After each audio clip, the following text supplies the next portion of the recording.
I'm glad a lot of you enjoyed my walkthrough on the Pleasureway Rekon, but there were some questions, so let's do a Q&A.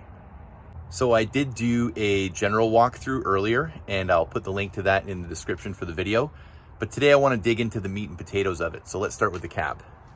Now, not every Sprinter is built the same way. There are lots of different options, and different off-road rigs come with different options. Some of the nice options on this one are the memory power seats, heated seats, power windows. They are the leather seats, so they're not wrapped like, say, an Airstream Interstate would be. Down here, you've got the parking brake here instead of the handle, the light controls. Coming in, you've got the controls on the steering wheel for your cruise control. You've got your media controls here. This is your display. And you've got the big Mercedes-Benz display here. So just to go through a few of the options here, you do have your Bluetooth phone. You have your navigation. You also have, "Hey Mercedes, how can I help? Can you find me a gas station, please?"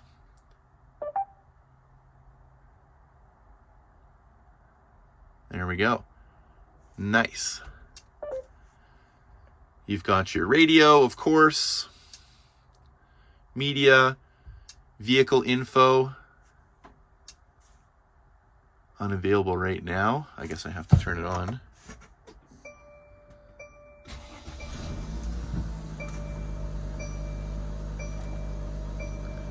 Back to there. Okay, so you've got your engine information.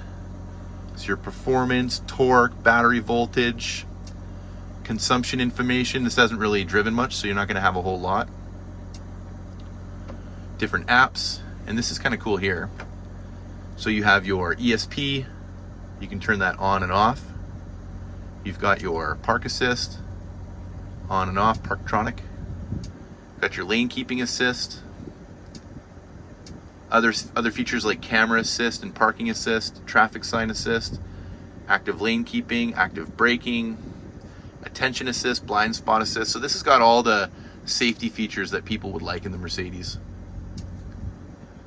So this is definitely a nice system, very responsive, very user-friendly. I like it a lot. I also like the manual buttons down below. So click that and you'll get your cameras. So you got a 360 view. This is showing your front-facing narrow camera, wide camera, 360 camera, so you can see on either side, wide rear view, narrow rear view, and your trailer hookup. Fantastic. So another kind of cool thing here is your seats do swivel. So you'll pull this little lever here, give it a turn, but you have to be all the way forward to swivel them, and then scoot it all the way back. So what's nice is you do have these 3 memory settings. So say you set number 1 in the forward position to swivel it, set number 2 in the comfortable position here when it's reversed, and number 3 maybe your driving position. So when you want to swivel it, hit 1. Once you swivel, hit 2. And when you're driving, hit 3. Just a nice little hack right there. Okay, so now we got the seats turned around. We can sit here. We got a comfortable place to sit. We can sit here. So it is a little tighter because of the bathroom here, but you can sit here and pull this table down and say, pull out your computer, do some editing, have some food. So a better view here. That captain seat does work forwards and backwards, but I'm interested in this Lagoon table. Let's set it up. Okay, so you've got your Lagoon table. Nice and compact, stores behind the seat here. And the way you take this apart, these levers work like a ratchet. So you can just ratchet it loose.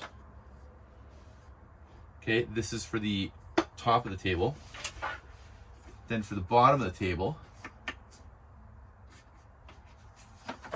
ratchet it loose here. This is going to be the leg that attaches over here.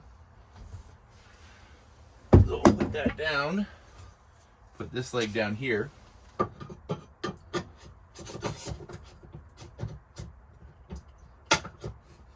There we go. So now we've got the leg in place. Put on the tabletop.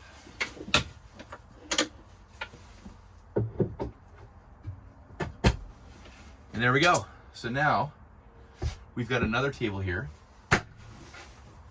for the passenger. So I can be sitting here, having a meal, working on my computer, whatever. So you have a driver's side table and a passenger side table. So this is that Lagoon table and this pull down table that holds in with a magnet. That's how it is when it's stored. But another really interesting thing is we do have some 110 plugs and some USBs here because of course you might be working on your computer and a place to plug it in. Okay, so another user had asked about a battery system. So here you have it in the back of the coach. You have 4 Eco-Ion Earth Smart lithium batteries. So that is going to power the coach. And that stores right here behind this back cabinet. Down in this cabinet here, you'll have your battery disconnect, fuse box. This will have fuses. Your Xantrax 2000 watt inverter. Over here is your solar controller. So this is like your electrical bay right here. Now coming over to the other side, this is your clever little gray tank. So you have these two, basically they're NATO cans, and these will connect outside to the gray tank. Let's go check that out. Okay, so here's your gray tanks that are stored on the inside, and this is something I've never seen before. If you guys have, let me know what other units do something like this. But you have this water jug. You have these 2 exits, one's for the bathroom, one's for the kitchen sink. They have this Y connection into this dual female end. So you just screw in here, here, and here, and that's your gray tank. If that gets full, you have another gray tank.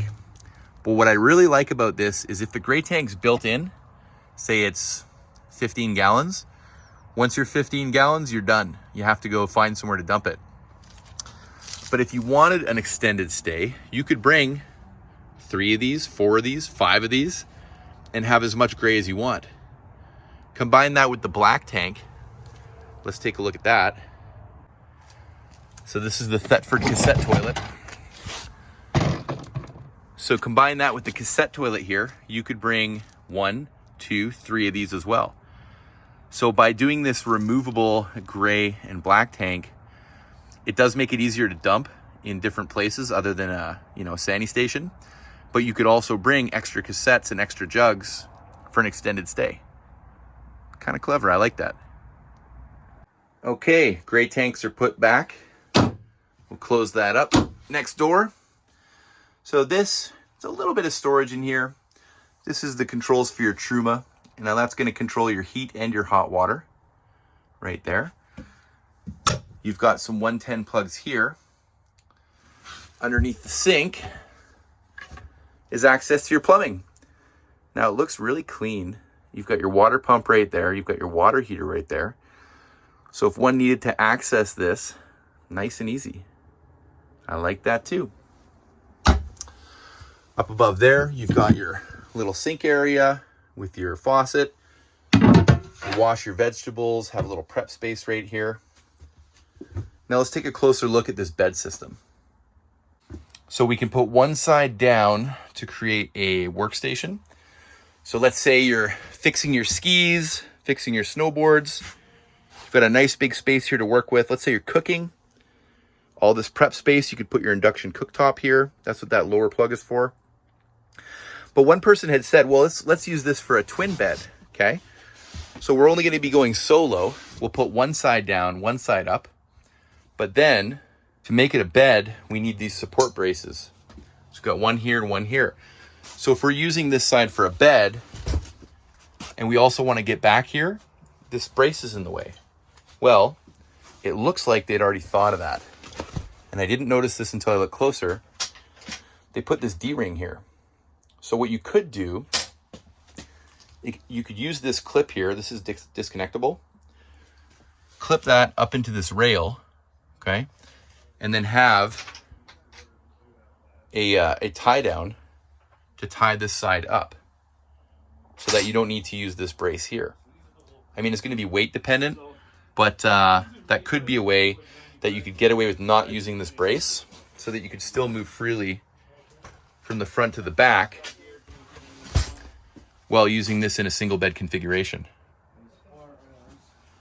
Okay, now speaking of the tie downs, this was designed for an adventure van. So this is somebody who's bringing precious cargo and you need to secure that cargo.